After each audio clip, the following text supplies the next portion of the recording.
এই বিড়ালকে কখনো আপনারা কষ্ট দিবেন না, বিড়ালকে আদর করবেন, বিড়ালকে ভালো মতো পুষবেন। বিড়াল যদি কোনো জাতির জন্য দোয়া করে, কোন গৃহস্থর জন্য দোয়া করে, ওই সংসারের মধ্যে উন্নতি শুরু হয়ে যায়।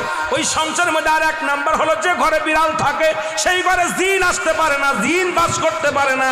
আর একটা ঘোষণা শুনে নেন, নবীজি বলে গেছেন, যে ঘরের মধ্যে বিড়াল ছানা বাস করে ওই ঘরের মধ্যে জিন জাতি প্রবেশ করতে পারে না। তাহলে ছোট ছোট মাসুম বাচ্চাগুলো যে ঘরের মধ্যে থাকে, মুসলমান অনেক সময় জিনের আশ্রয় পড়ে যায়, অনেক সময় জিনে আসর করে, ওই ঘরের মধ্যে জিনে আসর করে।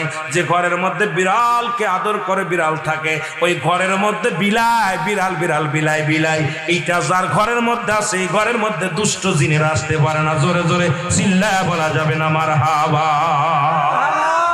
একবার নবী সুলাইমান আলাইহিস সালাম শুনতে পাইলেন পাশের বাড়িতে একটা কুকুরকে কষ্ট দিয়ে বিষ